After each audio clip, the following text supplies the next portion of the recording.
Live from the virtual Crandon International Off-Road Raceway, we say good afternoon, race fans, and welcome to the Beaver eSports eShort Course Crandon World Cup. Live from the big house, we welcome you into the RaceBot TV booth. We're alongside Tiffany Stone and Jim Beaver. My name is Evan Pasoko, and Jim, I'll tell you what, it's great to be back with you in the sim world tonight once more as we get set for some more virtual short course action on the iRacing service after we had so much fun with this a couple of months ago with the Triple Crown. Oh, you know, we had a ton of fun with the Triple Crown, and this is going to be just as much fun, maybe even a little bit more, because we are at the big house. This track, to put it into perspective for a lot of viewers watching at home, this is basically the Indianapolis Motor Speedway, the Daytona 500, the Le Mans, the Monaco Grand Prix of off-road racing. This is the biggest, baddest off-road track on the planet, where the infamous Turn 1. I can't wait to get things started here. Very excited for iRacing to bring this track to the service. I'm even more excited to be calling this race afternoon. Ever since 1970, the town of Crandon, Wisconsin has been home to the World Championship Off-Road Races Short Course Off-Road Racing's premier event every Labor Day weekend. After the first running on a course of more than 25 miles, Crandon International Raceway was soon built, and ever since has served as short course's answer, as you mentioned, to the likes of Daytona and Indianapolis. With a 1.5 mile full layout and a 1 1/4 mile shorter layout, Crandon's elevation changes, high-flying jumps, and final hairpin corner have produced more than their fair share of dramatic finishes over the years. From off-road motorsports Hall of Famers like Walker Evans and Rob McCracken to legendary off-road dynasties like the Greaves, LeDukes, and Crandon's own Flannery families, the only way to secure a World Cup here is by the best. But as you mentioned, Jim, now anybody can win here at historic Crandon, myself, yourself, anybody else included, because we talked so much during the Triple Crown how cool it was to get these off-road trucks and off-road racing into the simulation world with iRacing. But now that portfolio of tracks continues to grow, with arguably the most notable, and I'm sure this is still just the beginning, as this portfolio of tracks is going to continue to grow through the years. Yeah, you know, and I think that's one of the big things to put into perspective here. You know, the short course is really new to the iRacing service. You know, they rolled out with a couple of tracks last year. Now all of a sudden they've got this one. I know there's some more in the pipeline. I think off-road fans are a little bit excited. But this one right here, this is the definitive short course track in this country, probably globally. I don't know if anything else compares anywhere in the world.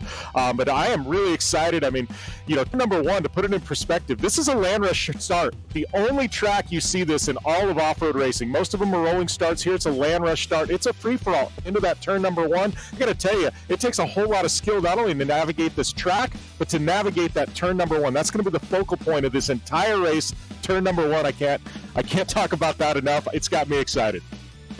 And you can see the clock in the top left-hand corner of your screen, about a minute and change away from getting underway as qualifying currently taking place. Everybody out there for single truck runs, and you can see Ron Capps on track right now. It is a mixture of real-life pros, sim racers, and more, all competing head-to-head in this race.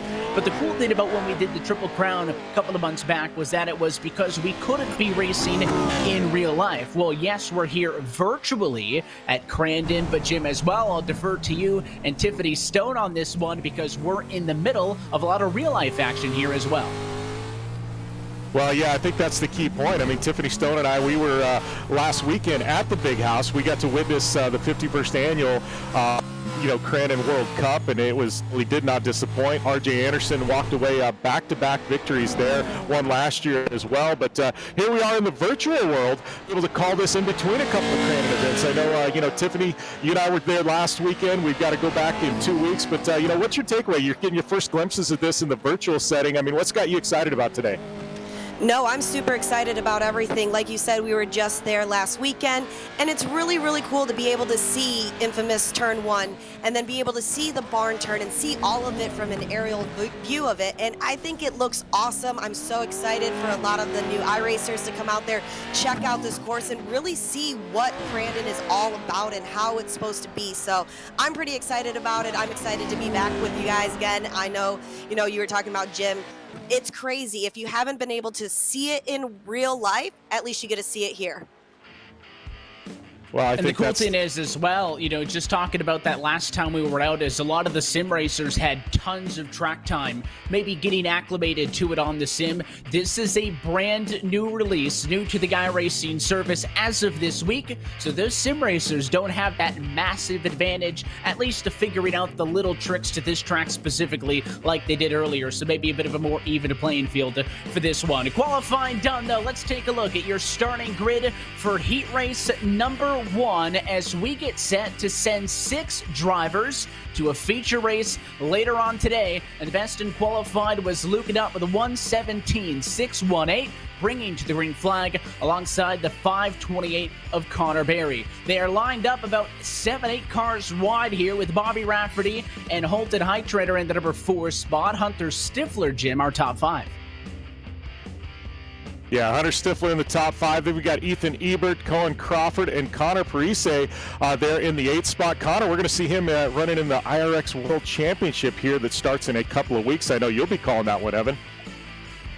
Exactly so, and you know, all these drivers, we talk about all the varying drivers throughout. I mean, you look at your top 10 there, this is when those drivers get booted back to that second row. Honestly, not an awful idea for the likes of Drapkin and Newer. You got Lusk, Maxon, Hain, and Retzlaff as we're going to send them off. This is heat race number 1, Land Rush style. To get going, the goal, the top 6, and Luke Duff for the number 1 spot. He'll be clearing at the quarter, 3 wide for second, a lot of contact as they're all over each other, but the 77 gets out front first.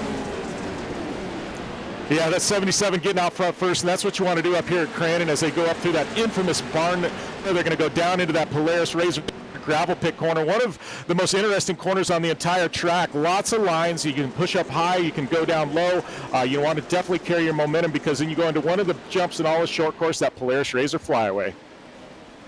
And you can see there's contact further behind. Looks like Bobby Rafferty getting together with Zachary Drapkin. Now more contact, and listen, that's to be expected. Race control reminding these guys, listen, we want a clean race, but we are going to let you go at it. And again, the format for this is interesting because we're going to get 24 trucks into the feature race. There's only 2 heats, though, to kick this off. The top 6 now, the top 6 in heat 2 going to move on. Then we'll do the same thing with 2 sets of LCQs, top 6 and top 6, to get down to that number of 24. So admittedly, Jim, yes, more than half the drivers in this field going to have to go to the LCQ. It's not a walk in the park, as somebody's supping over. That's Chris Newer, I think. No, he's fine. But I think it was a recovery maybe by the 512. So they're all over each other. Top 6 is not very restrictive. But you can see you can't really afford mistakes like those drivers who weren't able to get clear off of the start are dealing with. Yeah, you know, that's the big thing about Crandon, too. This is one of the fastest tracks in all of short course. Big, long stretches. Some of the other tracks we have on the iRacing service, Wild Horse Pass and Wild West Motorsports Park, they're nice, tight.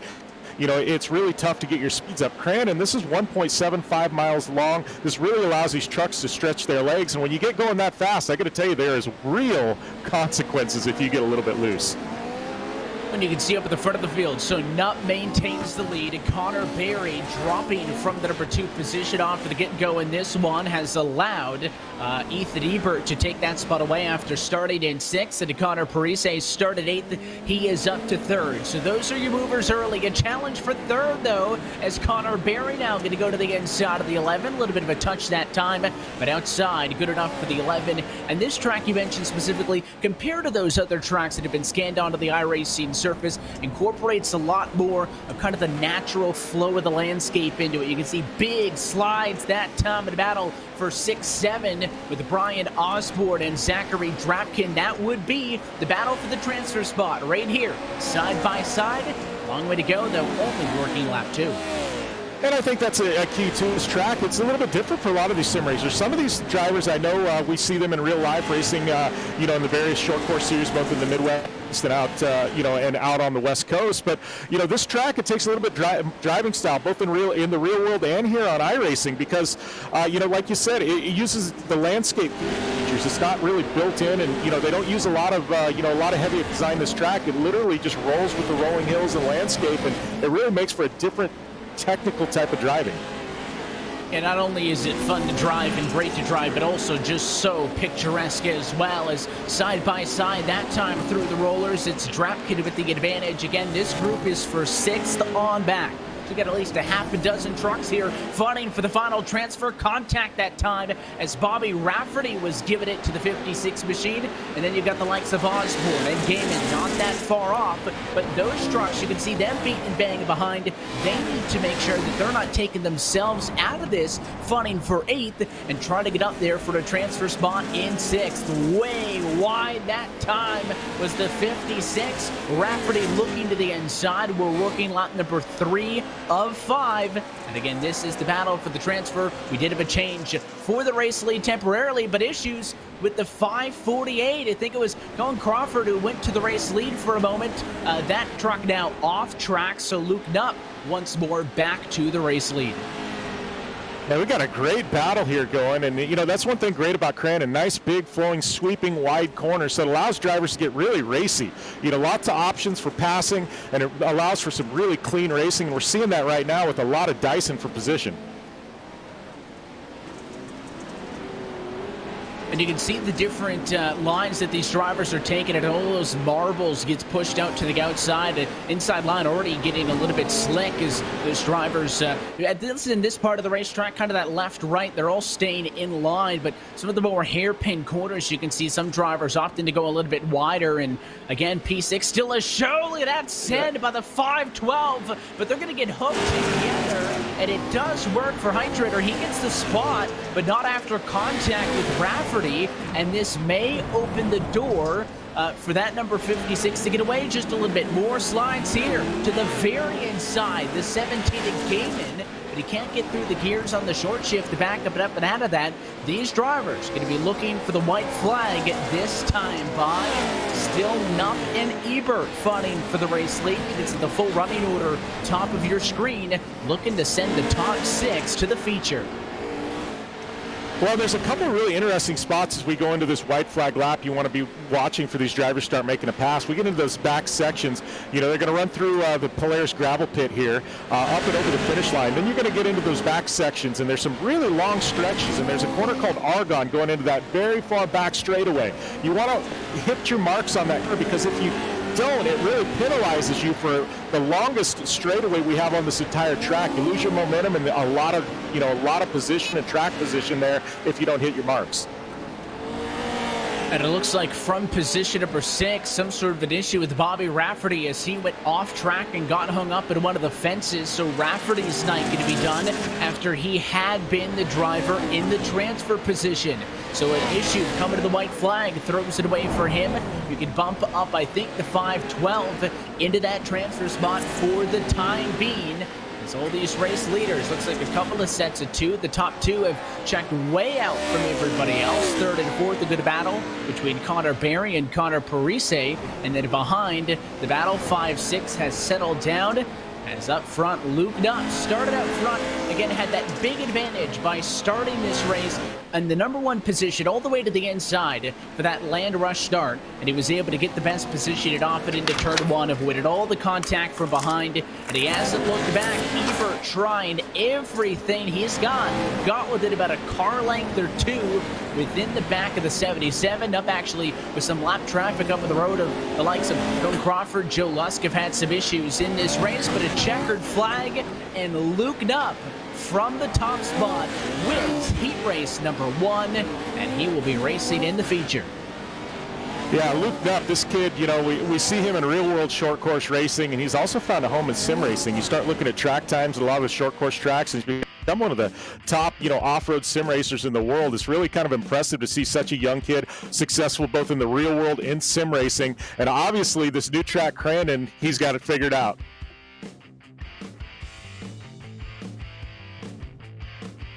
So we get a glimpse here. It looks like Luke Knupp taking the top spot. It was Ethan Ebert in the 2nd spot. Another real-world racer, Connor Barry, in the 3rd spot. Connor Parise, like we said earlier, professional sim racer in the 4th spot. Zachary Drapkin at your top 5. Then it's Heitritter, Osborne, Gaiman, Stifler, and Newer, your top 10. So the top 6 going to be going to the feature race. Let's talk with your winner for heat race number 1. Tiffany Stone standing by with Luke Knupp. A big congratulations to you, Luke. Obviously, this is Crandon. You've seen it before. Walk us through what it was like from real-life driving at Crandon to this sim racing. Oh, it's really similar. That land rush start just makes it all. It's crazy how realistic they got this track, especially like in the barn turn coming down through turn 1 just into that that whole straightaway is just so realistic, and I'm glad you guys could put this on. It's super fun. No, I agree with that, and just like Jim was talking about, especially when you get with the long sweepers in the back, going possibly into Argonne, into Gravel Pit, what did you think was the most difficult this race just with sim racing comparative to actual racing at Crandon? Oh, I think just like the blue groove into the Argonne, that really was technical through there. You had to check up way more than you had to on the fresh tracks, so that definitely made it super technical out there. Awesome. Well, big congratulations to you. I know you're going to go back into that main race later on. Nice job here. Thank you. That's a race winner from heat race number 1. Luke Nupp going to be going to the main event as we are set now for heat race number 2. 6 more drivers moving on. Here's your starting grid. Cam Peterson at the very front for this one with a lot of big sim racing days. Josh Edmondson second. Trenton Briley, Mason Prater, and Sean Heck through the top 5. Oliver Golden, Anthony Eigenhauer, Brian Prudell, and more. Green flag in the air. Let's go. Land rush start for heat race number 2, and it looks like Peterson very inside, just like Nupp did, leads into the first quarter, but a lot of contact as goes into the outside wall, a lot of touching behind. Looks like he got the 15, Jim, as well, so Newer gets slowed down in the back, but Peterson, with a bit of attrition, leads right now, I think, ahead of Edmondson.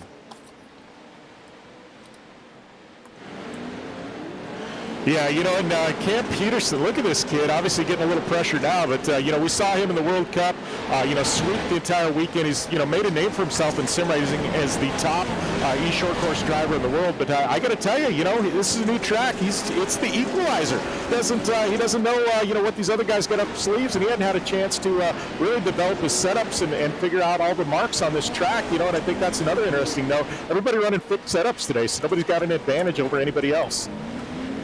All these trucks absolutely identical. Of course, they were scanned, Jim, into the iRacing service, which means that, of course, it's one truck across them. But in iRacing, if you have open setup races, like in the real world, you can tinker with just about anything you want. As Edmondson takes a swipe for the race lead there, 3 wide for second, but doesn't gain, doesn't lose anything. But as you mentioned, in this fixed setup race means that everybody working with basically identical trucks, literally and figuratively, certainly closes in that field.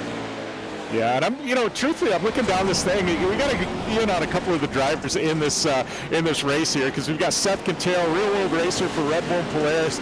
It's his birthday today, 18th birthday. Big shout out to Seth, who's in here, and we've got the NHRA legend Ron Capps. I mean, you said before we've got a bunch of the top sim racing drivers here, but I'm looking at some of the legends of motorsport in this race as well. So fun field here in this heat race number 2. I know we had Ron in the Triple Crown, and he was doing every single kind of sim racing you could imagine during quarantine periods, and that is why he is at the back of the pack, as he caught that guardrail there after it looked like a little bit of contact. He had started 15th, and that's a heavily damaged entry, so Cap's going to have to focus on an LCQ if he wants to make it to the main event here this evening. But the battle right now you're looking at with the 777 is actually going to be for third on back, I believe, behind that 777. Cam Peterson, still your leader. Josh Edmondson second. But this 777 of Prudell here, Jim, started back in 8th position. He's made up a ton of spots, almost another, as he went for the undercut on the 58, just couldn't get in front of him.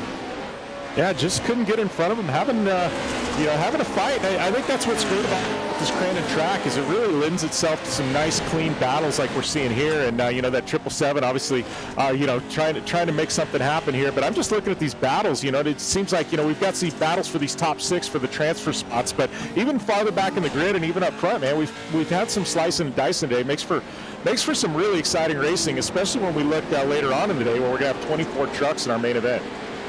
And even if you don't make the top 6 in this heat race, of course, your finishing positions from 7th on back going to be good because of the fact that that's going to dictate where you start for the LCQ. And we've seen that inside to outside stagger for the start has benefited the top qualifying trucks in both heat races thus far. Nupp led all the way, Peterson leading all the way thus far in this one, ahead of Edmondson second and the 777 in third. So that bumps back the transfer bubble back to Trenton Briley in the number 7 spot, and it's a decent advantage of about 8 trucks or so down the road to the number 15. So no immediate concern now, but you wouldn't think that all these trucks that we're looking at right now, Jim, are safe because they're racing like only one of them is going to go to the feature, although at the moment they're all in. Just goes to show you how much they want every single position.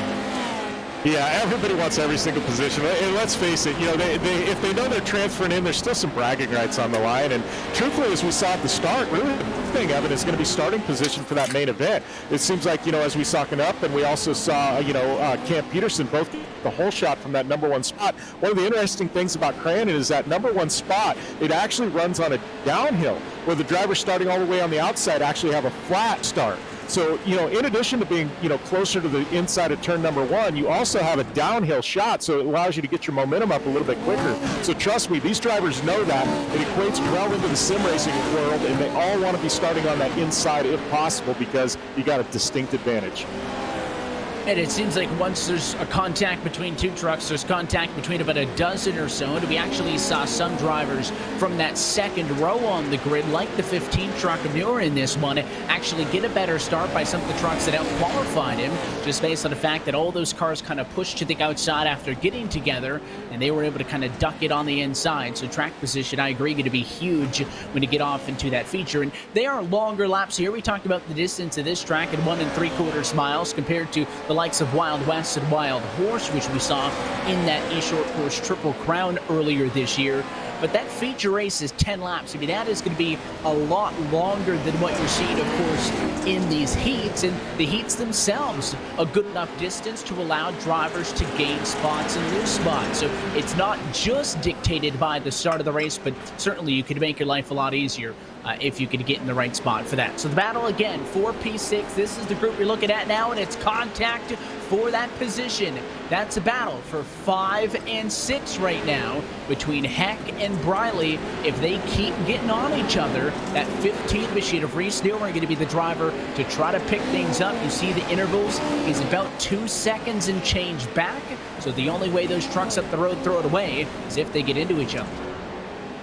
Yeah, you know, and it's easy to do on this track, you know, and sometimes you lose sight of certain things with the qualifying spot, and you get a little bit racy, and you start to get a little liberal in the corners, and probably taking I guess, what do they say in motocross, the elbows get wide, you know, and then things start to happen, a lot of bumping and banging, and things can happen real quick at Crandon, like we talked about earlier. Some really, really high speed runs here, and when you're running that quick, you know, in these trucks, one little tire out of place, and can lead to some catastrophic consequences, even in the virtual world.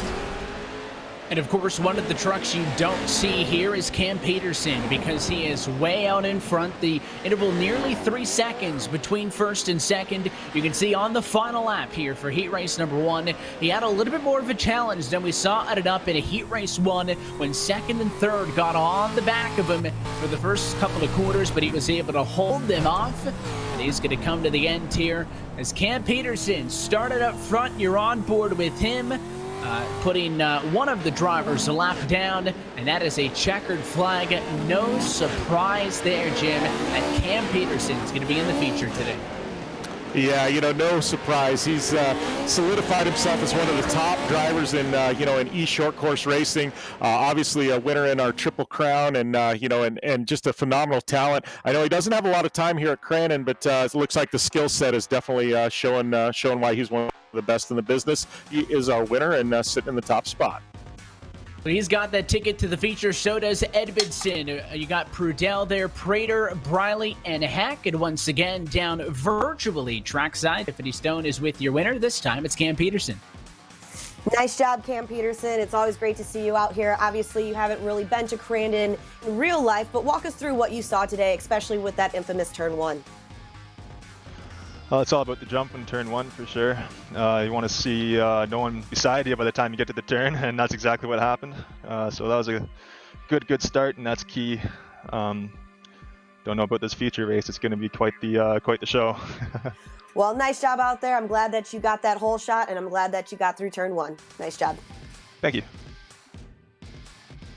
So that's your winner for heat race number 2, and now having gone through the big fields, we're going to slow things down just a little bit as we go for round number 2. So time to the LCQs, Jim, and we already have 12 drivers into our feature, so the field's going to be smaller, but now we're going to see all those drivers that were seemingly kind of very chaotic and all over each other mid-pack now battling for the transfer spot. We take a look at our starting grid for LCQ1, and again, these starting positions based on the finishing spots from earlier. So it's going to be Brian Osborne along with Joshua Gaiman, Hunton Stifler. You also got Chris Newer, John Hine, and Cody Retzlaff. Those are the drivers starting top 6. With a little bit of work to do for the likes of Tommy Donahue, Tyler Maxon. You've also got Steven Spies, Bobby Rafferty, and Cohen Crawford. So 11 drivers go in, only 6 drivers go out, but curious what these drivers will do with that extra track space from less trucks.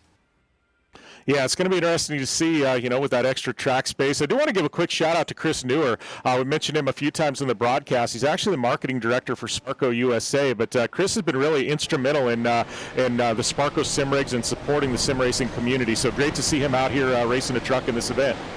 And off and away, and just as you mentioned it, Newer is off. He's into the guardrail on the start of the race. And how about a change for the race lead? A better start for Joshua Gaiman out of the gate. Went for the undercut. 54 of Brian Osborne takes the top spot away.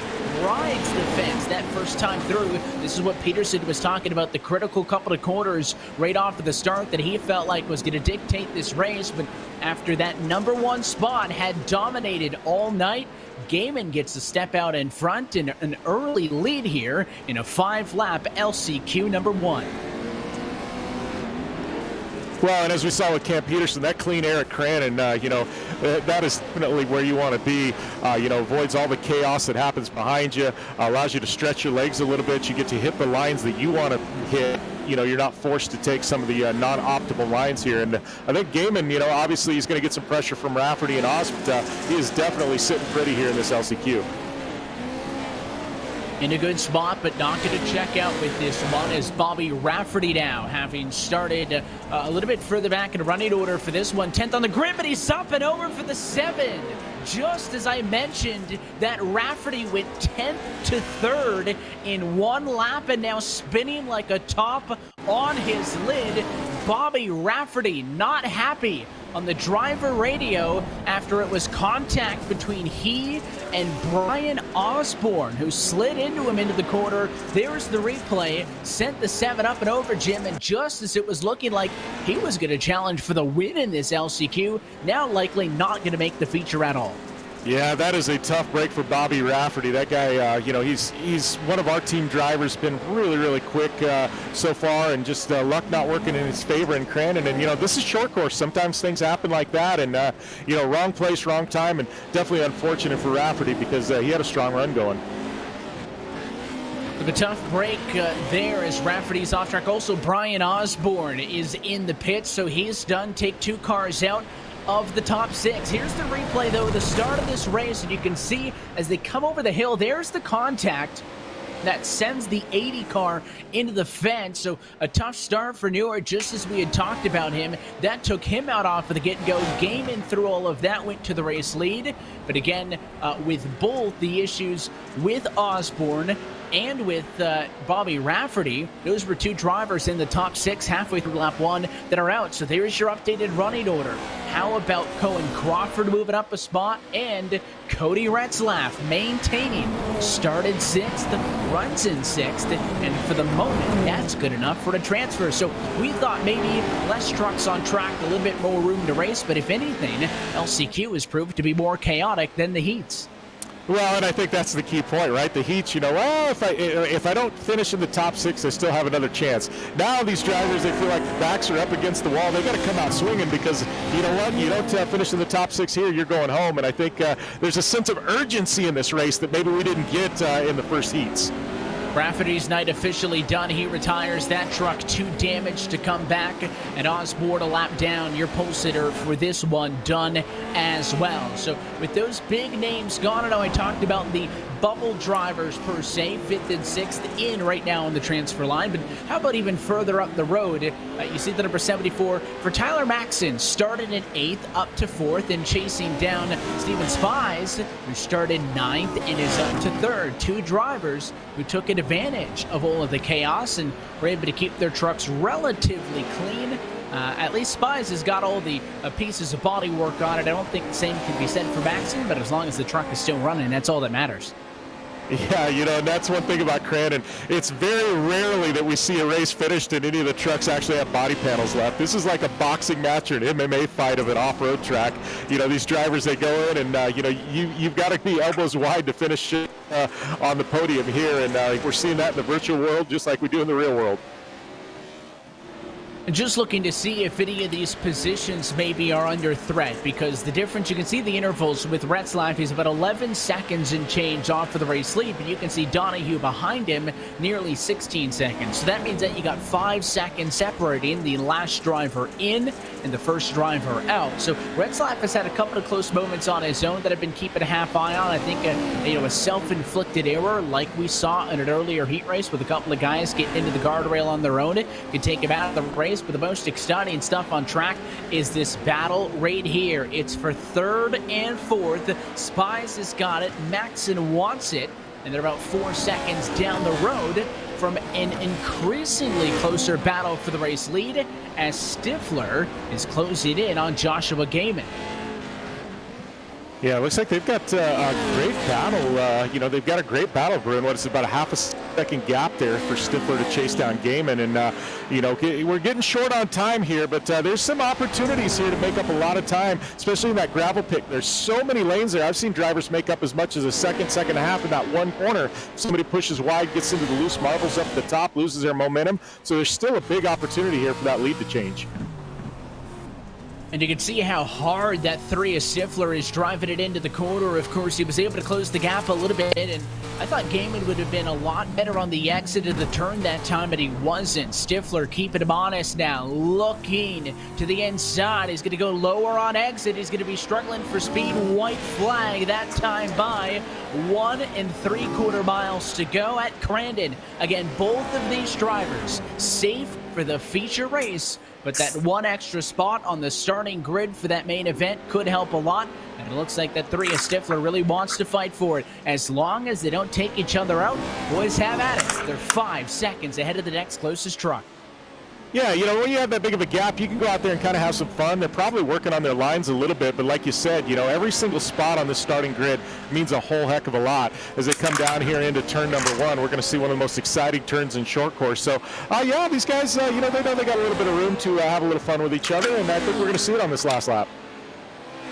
And just monitoring, Cody Retzlaff is into the fence, and he is struggling from position 6. So John Hine now, who has moved up to 7th. You can see the intervals have adjusted, closes in just a little bit, but I think that's going to be fine as these race leaders head in to the final set of corners. Again, right here is where Stifler was at his best. This half of the racetrack, last time by, he would drive all the way into the back of Gaiman, not be able to get there. Now again, big slide to the inside. He stays off his door. Gaiman holds the outside and barely hanging on. Joshua Gaiman winning LCQ number 1. Both he, Stifler, and the rest of your top 6 are going to the feature. Yeah, what an exciting race. I'm really impressed with, with this track here and what Crandon has been able to do. It's going to lend itself to some amazing racing over the years, and, what a run there. Really excited to see, that great finish there, down to, 0.3 of a second. So Joshua Gaiman, Hunter Stifler, Steven Spies, Tyler Maxson, Crawford, and Retzlaff going to be your top 6, and they're going to be transferring into that main event that we're going to see here after this next LCQ.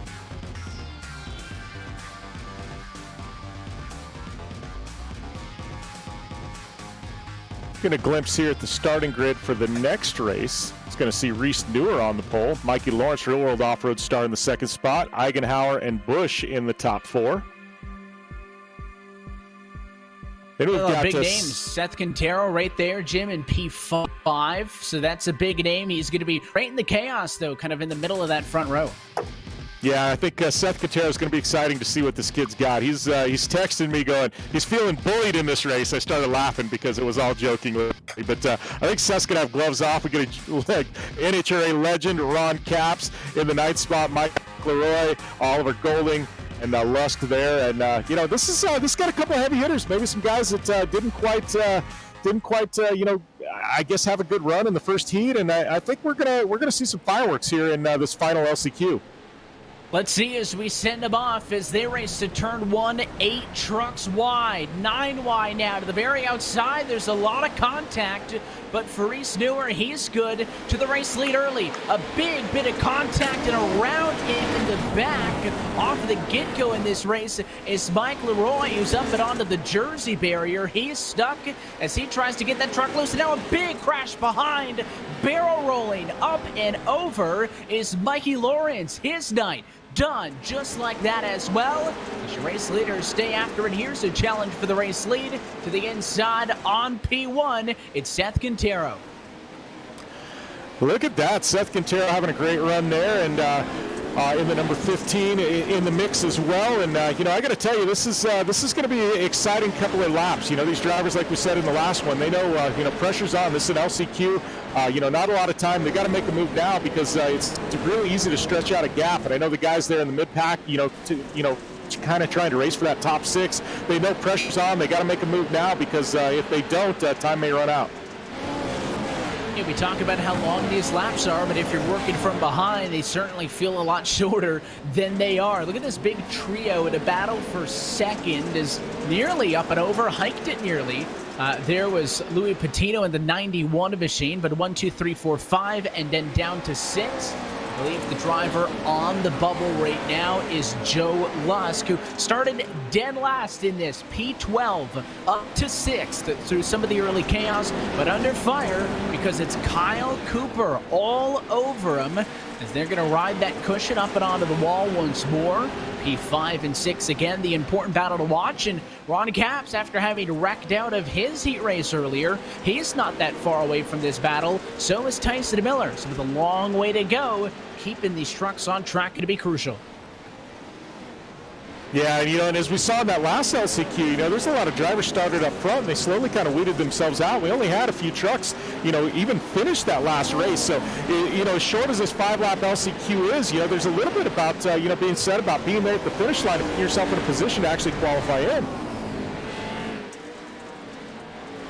Well, this is the tightest pack we've seen all afternoon long. 2 heats, an LCQ already done. Following this, a 24-truck main event that you're not going to want to miss right here on Race Spot TV for the Jim Beaver eSports eShort Course Crandon World Cup. Big slides to the inside as Lusk. They're going to go 4 wide. He can't get off as he's hooked together. Ron Capps on the inside now after Lusk and Cooper got together. Cooper now the driver on the bubble with Capps 1 truck length off. Again, that's all it takes. A bit of contact. Be the 3rd or 4th driver into the mix. Let these other guys go at it. You can open up the door for yourself. More contact now. Cooper to the inside of Patino. That only hurts him. And Ron Capps, he's flying, Jim. I think he's got a real shot here. Yeah, I think Capps, he's kind of sat back and watched this race come to him. He's run really clean up until this point, and he knows he's right in the mix there. We've got our top 6, 7 trucks all within a couple of seconds of each other, and I think we're going to see Capps really start pushing here in these closing laps and try and make a push for one of those transfer spots. Newer's in first, was able to hold off the early attack by Seth Quintero, who maintained second. Quietly into third is Anthony Eigenhauer, exactly where he started. Oliver Golding in 4th, and then the pack back here. Louis Patino, 5th. P6 is Kyle Cooper. That's the bubble. And Ron Capps behind in 7th, the challenger. Working lap 3 of 5. Halfway home at LCQ number 2. Here's where it all went down last corner. To the very inside is Cooper. Capps tries to go to the outside. And it's a zero-sum game for all of them.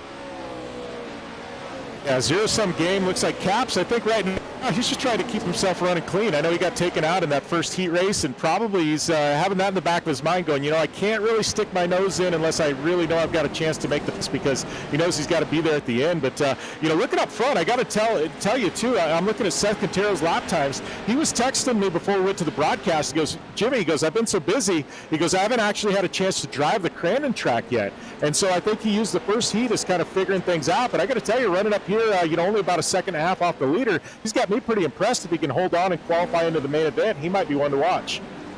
He's got about equal lap times with Oliver Golding, second and fourth. Of course, Golding starting in a deficit on the grid way back at 11th, which is why they have, of course, that little bit of a difference in between them. But, Reese Newer, no surprise up front. He's the best truck on track most laps, although last time Anthony Eigenhauer best with 1:19.8. So 1, 2, 3, 4 kind of trading off best lap times. They're going to be a great battle headed off and into that feature race, but another challenge for the transfer. That's what you're watching. Again, Ron Caps, of course, the Napa colors, is still in 7th. Cooper down to the inside of Patino. There's contact. Caps gets into Patino. It'll spin the 91 truck around. He recovers, but Ron Caps going to go to P6 as up the road Kyle Cooper now takes over 5th. Yeah, and who says Ron Caps can't turn left or right? Man, Caps stuck his nose in there, elbows out, and made it happen. And that's a pass for position here, trying to qualify into the main event. So some excitement there in that 6th and final spot. And I got to tell you, Caps is going to have to hold on to it for another lap and a half. So I think guns are going to be ablazing, and I think Caps, he's not going to have an easy walk in the park here into this main event. Well, he kind of made his own bed there, that if you're going to be willing to put the contact on somebody, that it may come back to you. And you can see Cooper staying in front for the moment. But if Louis Patino in the number 91 machine can get back to him, white flag that time by one more time around, then this could be interesting. So Caps really needs to stay clean, not open the door for Patino to come back for retribution, and there it is, throwing it to the inside. They touch, but Caps is able to keep it on track, no issues, and up the road, a three-way fight for second, nearly taking each other out. Big corner here. Cooper in first, Caps to the inside. Patino doesn't go to the inside. Now he looks, he still needs a truck length. Yeah, I thought there in that hairpin that Patino might have a little something for Caps, and I thought he might do a slide job on him, but give him a lot of credit. He kept it clean there as Ron Caps runs, and they're going to be heading into this Yokohama barn corner. And there's only about one corner left in this track to make a pass. That's going to be that Polaris Razor gravel pit. Drivers up and on the K-rail once again as Caps looking to the inside. Up front, Reese Newer is broken away for the rest of the pack. His advantage is 2.5 seconds over Oliver Golding and company. So final set of corners. Reese Newer from pole had to go through some trials and tribulations, but the 15 winning LCQ2 is going to the main. Golding, second position, steals it away, as it's Anthony Eigenhauer to third. Seth Quintero falls to fourth. Kyle Cooper fifth. And Ron Caps P6 with that late bump and run on Louis Patino to steal those top 6 transfers. Man, what an exciting race. I mean, we are really amping things up for this main event yet to come. I feel like we just got our best race of the day in this 4th and final, I guess, heat race and last chance qualifier. And you got to give Reese Newer a lot of credit. Got out to an early lead and kept it clean for most of the day. 24 trucks total headed to the feature race in this one. But, of course, the winners from all the heats is the notable ones. It was Luke Knopp at heat race number 1. It was Cam Peterson at heat race 2. Joshua Gaiman at LCQ 1. And Reese Newer at LCQ number 2. Advancing into the feature race, making up 4 of the 24 trucks total in this one. And we will see how that feature plays out, because there's going to be a lot on the line as we take a quick opportunity to step aside. When we come back, we are feature racing from the virtual Crandon International Off-Road Raceway. You're watching the Jim Beaver eSports eShort Course Crandon World Cup on RaceSpot TV. There's nothing wrong with looking good. But when riding is your passion, it's performance that matters. Like having the off-road's most advanced suspension. It monitors input from driver and machine 200 times every second and automatically adjusts each shock to flatten corners, soak up the bumps, and cushion every landing. Confidence and control for those who live to ride. Polaris. Think outside. Are you tired of searching all over the internet for that perfect set of wheels for your ride? Then download the all-new Vision It app from Vision Wheels. The all-new Vision It augmented reality app lets you preview hundreds of Vision wheels on your vehicle in a matter of seconds. Just download the app, select your wheel of choice, and share photos of your vehicle via social media or email. It's the Vision It app, new from Vision Wheel.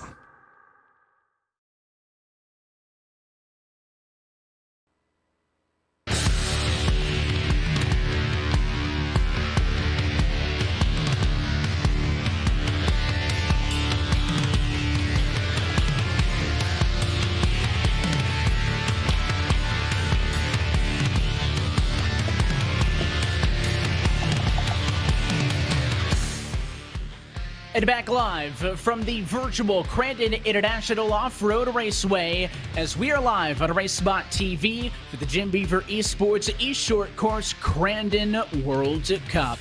Happy that you're with us. Evan Pasoko, Jim Beaver, Tiffany Stone on the call with you with heats and LCQs now complete. We're ready to go racing for a 24-truck, 10-lap feature from virtual Crandon, Wisconsin. And Jim, we talked off at the top about how so cool it was to get the big house here on the iRacing service and ever expanding that off-road truck catalog here on the sim. These drivers, though, I don't think we can say, all right, only 2 days on the sim, you can't learn it. You've been racing for about an hour now. It's time to figure it out. And as we get set for this feature, you can tell us what these drivers are racing for. Well, these drivers are racing for being crowned, Crandon World Cup winner, which is, that's an honor in and of itself. But, the big thing is they're going to get a set of 4 Yokohama light truck tires and 2 VIP passes to the 2021 Polaris World Championship off-road races at Crandon International Raceway. Yokohama and Polaris both big partners of the Crandon track, the infamous Yokohama Barn Corner. Obviously, Polaris presenting sponsor of the weekend this past year, and stoked to have them here in the virtual world, step it up and support some of these young racers. And in this what is going to be amazing main event later here in just a few minutes. We thought that the LCQs may have been a little bit tamer because there were less trucks. That was the furthest from the truth, as we had a lot of fireworks in battle for those top 6 transfer spots. But now again, we expand the field to the biggest it's been all night. The max we saw in the heats was 18 trucks on track. We are going to have the fastest 24 on track at the same time in this one. We talked about the advantage of qualifying, and honestly, some of the LCQ transfers, Jim, may not be in an awful spot from the back row. Again, kind of inside the best place to be with that run downhill, as you mentioned, and we heard that from Cam Peterson when Tiffany was talking with him down in the virtual victory lane a little bit earlier when he won his heat race early. So I think that we're going to have a good idea of our handful of drivers that are going to have a real good shot to win this race once we get through the first 2-3 quarters. It's not going to be the only factor, but definitely a major one.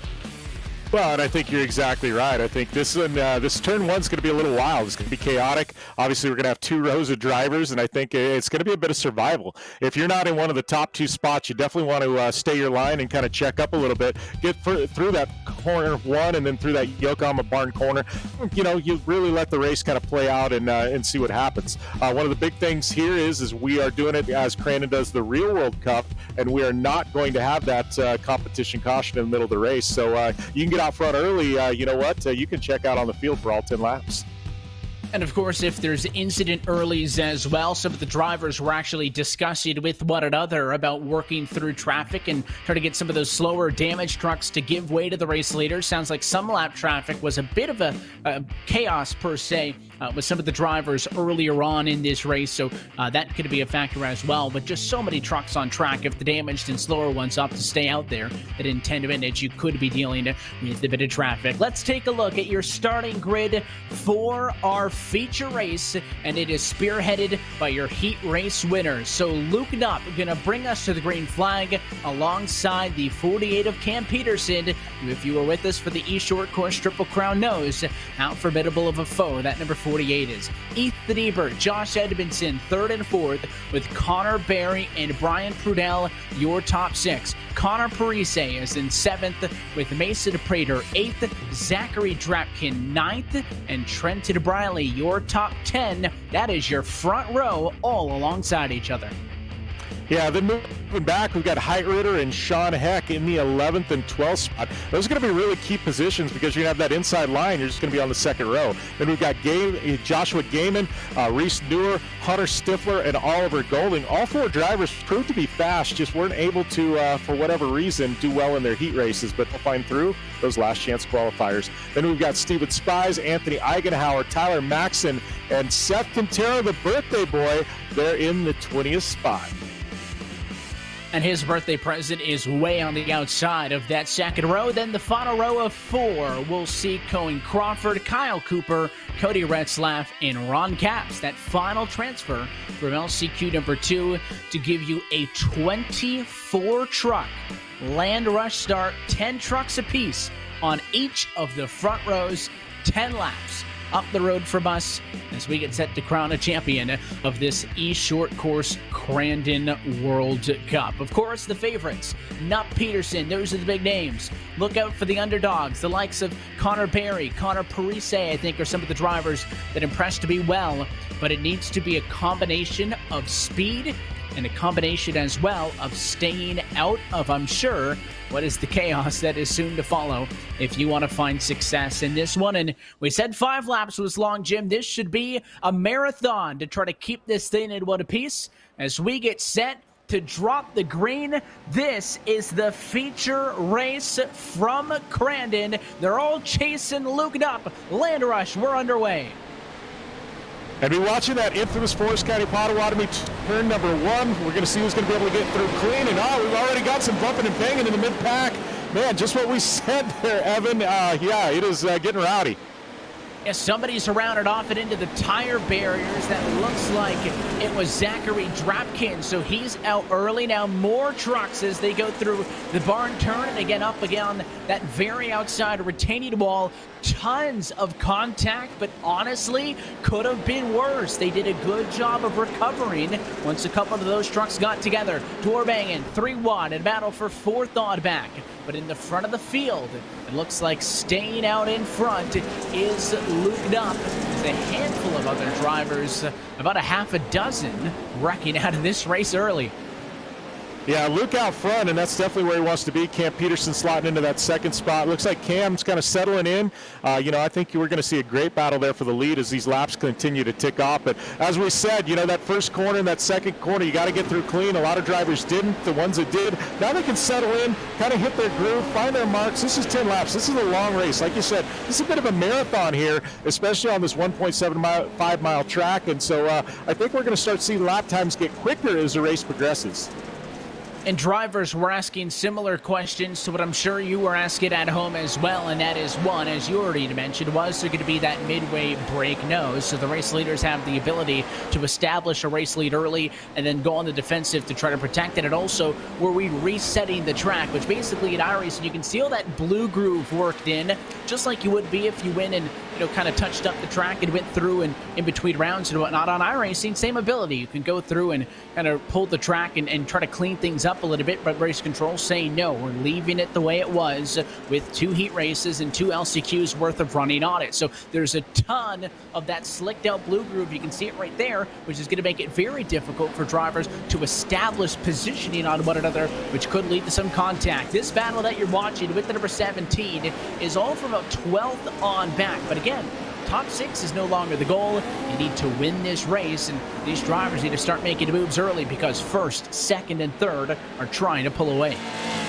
Yeah, first, second, third are all formidable drivers, and they've got the opportunity here and the skill set to really check out on the rest of the field. And so I know those drivers there in the mid, fourth, fifth, sixth, seventh position. They know who's up front. They know they've got to go now. They've got to push. They've got to push because you allow somebody like Luke Knupp or Cam Peterson to get out front early, and you know what? It's all over. Well, there's that second look, and you can see 4-5 wide, and right there was the touch as Connor Parise was one of those drivers that ended up off track, and it's a really tough break for him. I also had to mention that Zachary Drapkid was one of the drivers around. He was on the very outside there, and with all those lanes trying to squeeze it on to the inside, it just forced him off. So those were the two notable drivers that were off early in this race, and you can see they just ran out of real estate, whereas the likes of Josh Edmondson thought that he had gotten through a lot of the chaos here and then ends up into that outside wall. That's where the other half a dozen so came from, as we had 3 more trucks, I think, upside down in that one. So finally, the truck count is what led to chaos. Reese Newell was the other truck involved in that one. What a mess, though, on the start of that one. Yeah, it was definitely a bit of a mess, and such is Crandon, we come to expect some of the most exciting racing in the entire country here at Crandon, and, we definitely are getting that in this one here, but, got to give a lot of credit here to this young kid, Luke Knupp. Obviously we saw him, finish on the podium in the Triple Crown earlier this year. He's a pretty regular on the iRacing service, and, he's got one of the best in the world in Cam Peterson right behind him, and I got to tell you, this young kid, he's handling the pressure well. There's going to be an immense amount of pressure. I mentioned that 1, 2, 3 were pulling away. Now it is 1, 2, as these two have been able to separate themselves from Holden Heitritter in third. Granted, the 512 truck still close enough that if the race leaders have any sort of an issue or maybe get together, he'll be there to pick up the pieces in third. He's a mile ahead of a mess of cars from fourth on back. That's kind of a pack of 4 between Briley, Prudel. You've also got Prater and Barry in that pack as well, but they're kind of fighting right here, more so for fourth position on back than they are challenging for the race lead in this one. And listen, we saw so many great packs. I think the LCQs, honestly, were some of the best racing that we've seen all night, Jim. And that's because we took those mid-pack cars from the heats and made them the battle for the race lead. So that was great to see, and that's why those battles mid-pack that we'll watch throughout this as well, not just the battle for the race win, going to be wildly entertaining. I mean, these guys are laying it all on the line, hanging it out. Yeah, they are definitely hanging it out, and it's really exciting to see, how well this, Crandon track has transitioned into the digital space so well. We see racing like this all the time in the real world. It's always kind of a crapshoot. Do you think it's really going to happen that way in, in the digital space? And I got to tell you right now, racing delivered on this track. We're seeing some amazing racing, some of the best short course racing I've ever seen on the service right now here, and it's got me really excited as we approach that midway point of this 10-lap main event. And you can race it now on iRacing if you want, utilizing the Pro 4 trucks, but if you want to try it out in a Pro 2, why not? And again, not just Crandon on the service, but a handful of other well-known short tracks and short courses across the country. I do know that if you go to iRacing.com/membership and you're trying to get started with your sim racing career, it is 50% off all new memberships. So that's a great way to get involved. And if you're a fan of short course truck racing, if you're a fan of anything else in the motorsports world, iRacing is going to have something for you. But impressive these last couple of laps, as you can see, way off the 777. Brian Prudel there, who kind of went way off and into the grass after he made contact 3 wide with Mason Prater and Connor Barry. That was that group for fourth on back that we had kind of been talking about. So that kind of dissolved that group, but also the battle for the race lead has slowed down a bit as well. Honestly, Jim, you're talking about the pressure that Luke Knupp is dealing with right now, and he was being good, not making a mistake, but in the back of my head, I'm saying not making a mistake versus outrunning Cam Peterson are two very different things, but he has actually pulled a little bit on the 48 car. Granted, Luke Knupp, great driver in his own right, but Peterson's one of the best of the best on the sim, and he is going head-to-head with her right now. So far, so good, as next time by, we're going to be halfway through the feature. Yeah, and that's we can't talk enough about Luke Knupp. I mean, this kid is he's really coming to his own as an iRacer, and one of the few drivers that I know of that's really been able to be successful in the real world as well as on the sim. He's transitioned those skills and used them to cross back and forth. And like you said, Cam Peterson, he's the guy that shows up in any of these league races, and everybody kind of shakes their head and goes, "Oh man, we're racing for second place." Cam Peterson's that good, and to see Luke Knupp have Cam Peterson at bay right now, I mean, this is impressive. Doing everything he can. You can see he closes to about 2 truck lengths. It pulls a little bit off of the straightaway. You're on board. Cam Peterson chasing down Luke Knupp in a battle for the race win in the feature. Let's listen in.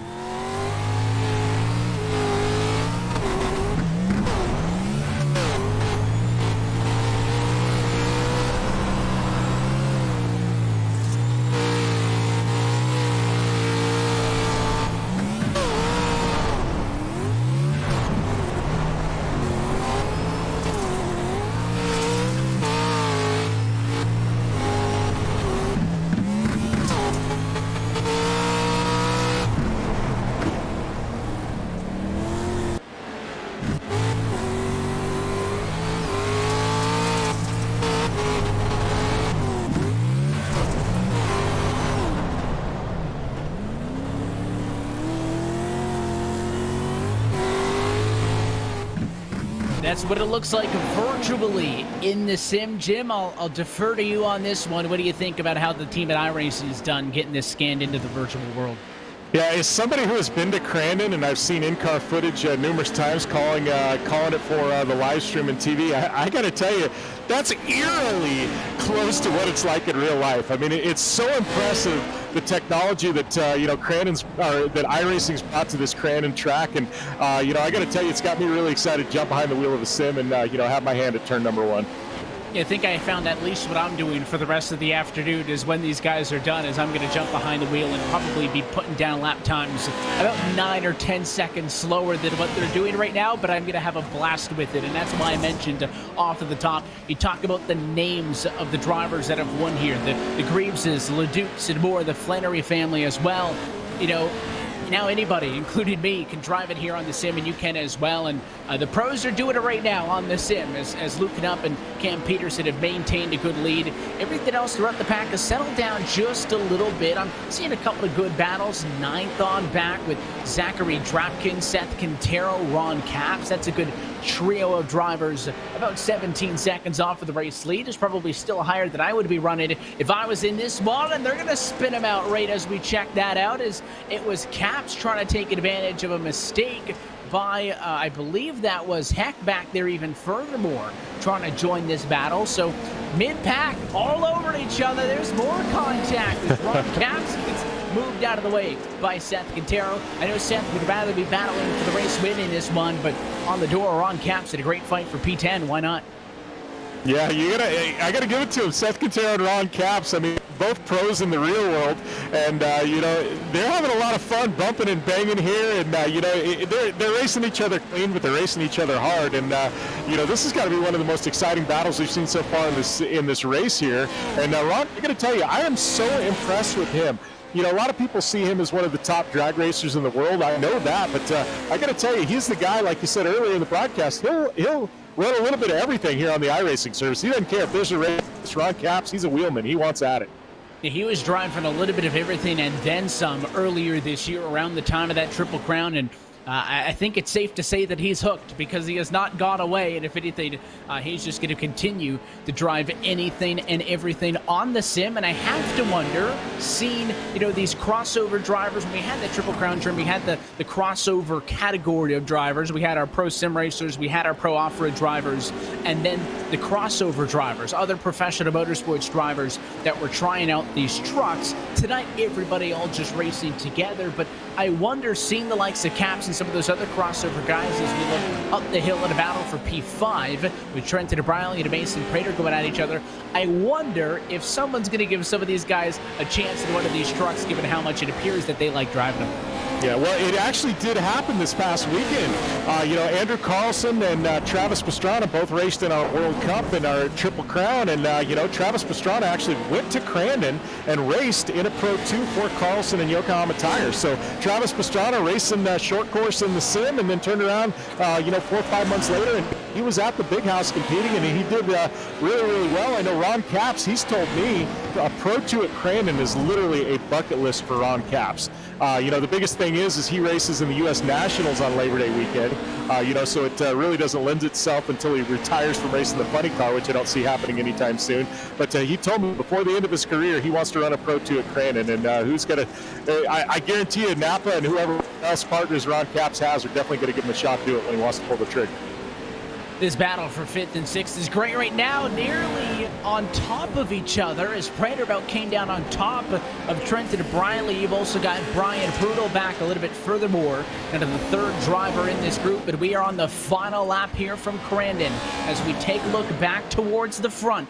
Luke Knupp has been able to maintain his advantage about 4 truck lengths over Peterson right now. They both go deep into the hairpin, and the 48 pulls something out of the hat. Well, and the problem with Luke Knupp right now is Cam Peterson's been sitting back for 9 laps now and seeing every single line that Luke Knupp. So right now, Cam Peterson, he's got a lot of data in the back of his mind. He knows the tendencies that Luke has, and he's going to try and exploit it here with about half a lap to go. Himself up there a little bit wider over that jump, but tried to jump to the inside of the racetrack to hook it up. It looked good, but Luke Knupp was able to maintain. Still too far. Here's Peterson to the inside, but he over-rotates just a little bit. Going to be spinning the tires, trying to get that truck to turn. Final set of corners. Luke Knupp maintains the lead. One last look for Peterson to the inside, and Luke Knupp going to hold on. Winner of the eShort Course Crandon World Cup. Well, you got to give this young kid a lot of credit. The best in the business, pushing him all the way to the end. He held on to the pressure, led this thing wire to wire. What a great effort for Luke Knupp. And not only that, he's walking away with VIP treatment at Crandon next year and a brand new set of Yokohama tires.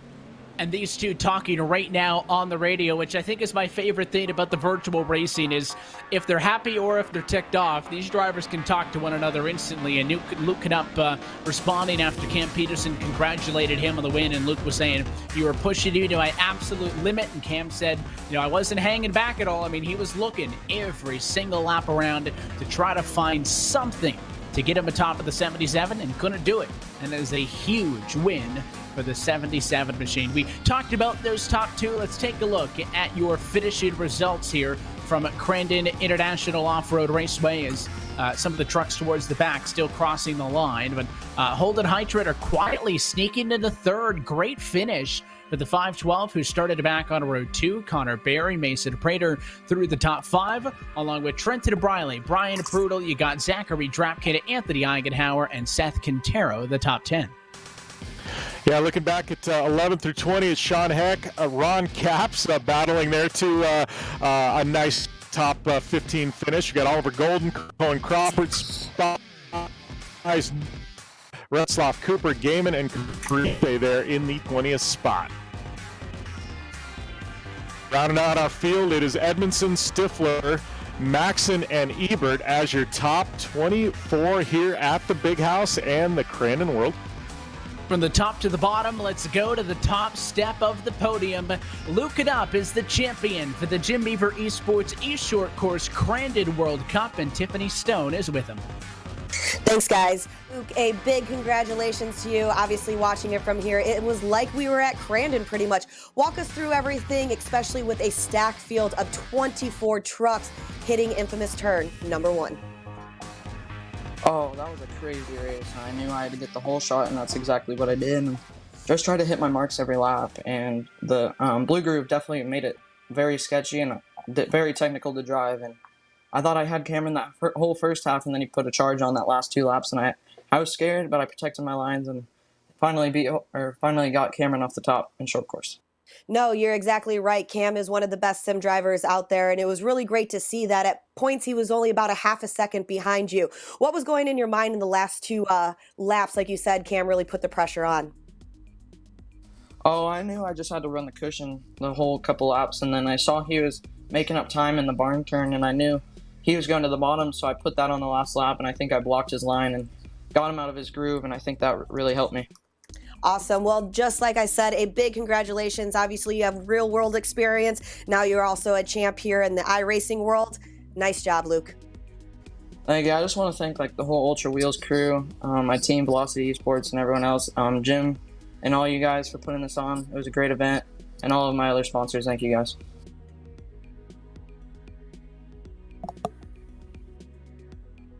That's your race winner here from the virtual version of Crandon International Off-Road Raceway. Luke Canutt getting the job done. We are going to try to chat with second and third place Jim in just a moment, working to corral those three, as it was Peterson and Heitritter for second and third on the step of the podium, but they probably went off to celebrate. So we'll try to get it back on the bike. We'll hang tight for a second to see if we can get the perspective from them after what was a great battle for the race lead and a great battle for the win in this that may not have been quite as spectacular or thrilling as some of those crazy moments to the LCQ, but to have those two trucks stay within a half a second all race long shows how tight they were.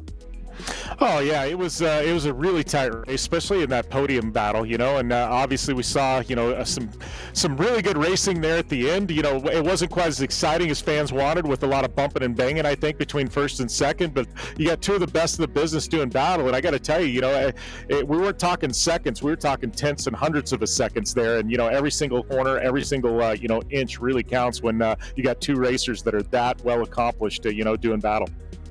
We talked about this a little bit, actually a little bit more in depth when we did the Triple Crown, because that was kind of the debut, on a big stage and for a large event with these trucks here on the iRacing service. I mean, it was the new thing to the sim, and the key here, of course, now with iRacing adding Crandon, is it shows that iRacing's commitment to this off-road racing space, and I think that we're going to see more tracks added as the season goes on.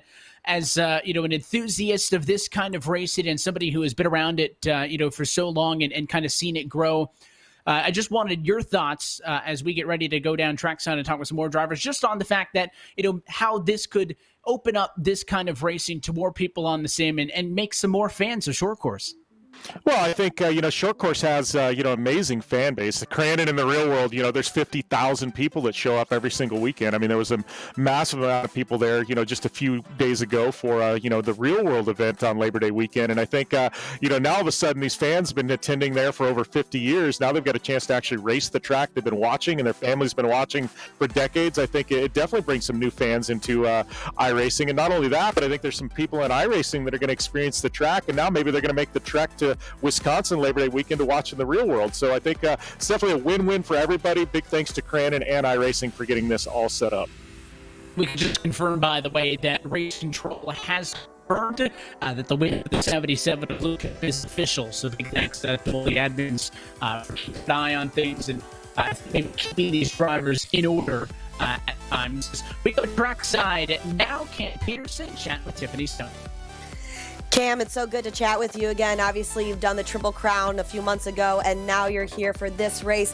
You pretty much were on Luke the entire time. Walk us through how you felt about this, especially racing at such an iconic track like Crandon International Off-Road Raceway.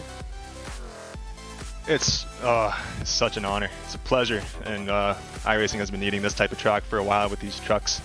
Wild Horse and Wild West, just they're amazing tracks, but they do get stale after racing them for a year. So Crandon is phenomenal. You can race multiple different lines and still run the same lap time, so it makes for great racing. Luke and I were running very different laps in terms of our lines, and I tried to stay on him and apply some pressure and threw a slider, and didn't quite work. So now I know, and yeah, I'm looking forward to the next one. This is phenomenal. Awesome race, and I'm happy to take home second. No, I know. Second is, to be able to even finish at Crandon is a feat in itself. Obviously, the blue groove was kicking in. We can see it right here on the track. How crazy is that to really have something like blue groove come apparent in a track like this, especially right by that barn turn as well? Oh yeah, especially the barn turn. It's really interesting. You think in Pro 4 you could slam on the throttle, but once that blue groove starts to form, you got to let off a little bit, let those tires hook up. And the ones who can master that the most ends up running out front. So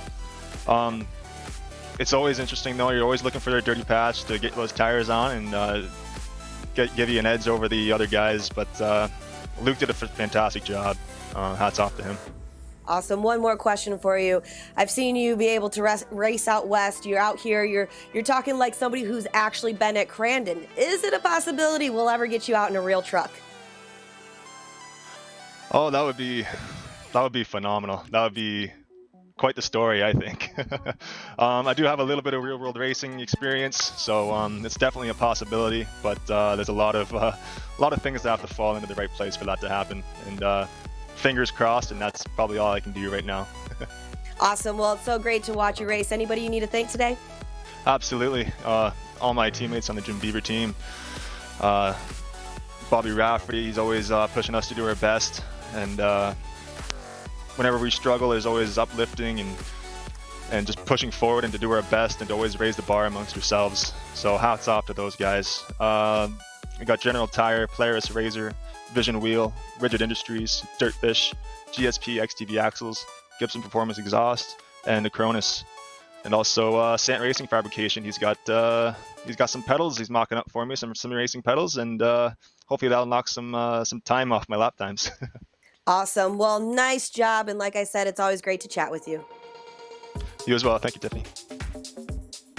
What a big thanks, Cam Peterson, for letting us chat with him post-race in this one, and a congrats as well, and thanks to both he and Luke It Up for chatting with us post-race in this one. And before we close things out, Tiffany, I'll go back down virtually trackside with you one more time to get your closing thoughts on our second trip around the sun, per se, doing some eShort course here in the simulation world, and what you thought about today's event.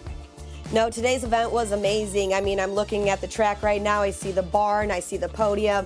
This is literally just a replica. If you've never been to Crandon, you've obviously got a little glimpse of it today. But the crazy thing is if you haven't, you need to be there.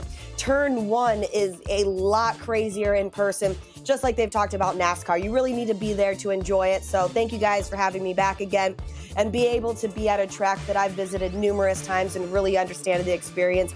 It was cool to see it this way. But like I said, if you haven't been there yet, you definitely need to get there, especially on Labor Day, to experience the infamous Turn 1. Unfortunately, if you're nearby, as I go back to you, Jim, on this one as we close things out, that you don't have to wait long for some more racing to come to Crandon. As you mentioned, this virtual World Cup taking place in between two of the real-life events. Of course, scheduling and whatnot all delayed and shuffled around and whatnot, but trucks on track soon. We had them here virtually. They'll be back on a real track soon, and I just wanted as well to give you the opportunity to thank anybody that you need to for helping you and Jim Beaver eSports and that entire team for putting an event on like this. I said it last time, I'll say it again this time, for what I'm sure is far from the last time.